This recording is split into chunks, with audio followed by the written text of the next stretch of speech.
All right, so the joiner is our second step in the squaring sequence. It's our planing our better edge. What we're going to end up doing here is we're going to place the board on the in-feed table. We're going to position our hands in a very specific way. I like to have my left hand so it's palm up and my right hand so the thumb's behind and my fingers are on top. This hand's helping to push down and then guide it through. This hand's helping to make sure that you don't, as you go through, kind of move out like that. That's a problem. We don't want it to be moving. We want it to make sure it's nice and perfectly square. The reason why I put my palm up is because I tend to push into the board here, into the fence. If I have my hand like this, a lot of times you can slip very easily and slide down. We don't want that to happen. Okay. This guy's my swing guard. What should happen is as you go through here, it should push up against the board. Not that it's holding it in position, but it's covering that area to make sure that my fingers aren't in the way. Okay. So again, we're looking at about margin of safety about 4 inches. So for me, that's right about here. So my board's plenty big, and we want to go at least 10 inches long, so we're okay.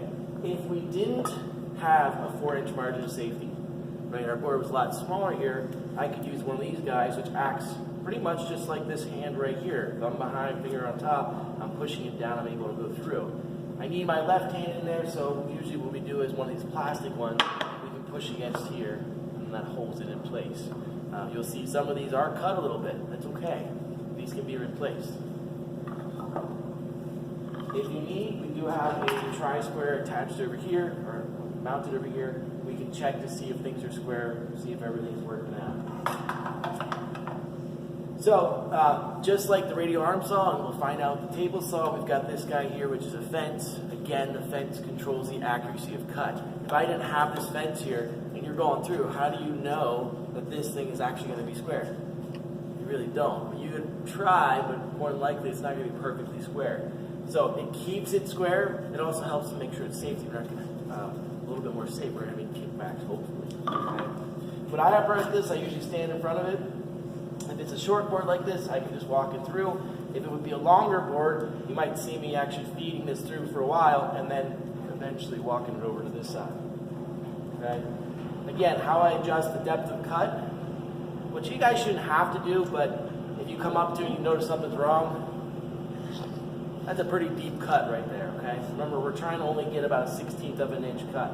So the distance that in-feed table is below the out-feed table, that's my depth of cut here. You can see if I rest my board here, there's a gap here. That's about 1/8 of an inch right now. So I want to bring that up until I'm about a 1/16 of an inch, and that's going to be in the neighborhood of how much I want to take off. And again, we'll run it through multiple times if we need to, but more than likely for us, since your board is already pretty square, it should only have to be once. So you got to choose your better edge. So look at your board right now, figure out which edge is your better edge.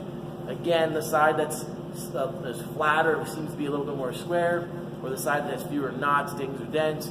If you're looking at it and you're like, yeah, both look great, then just plane one of them. Doesn't matter which one then.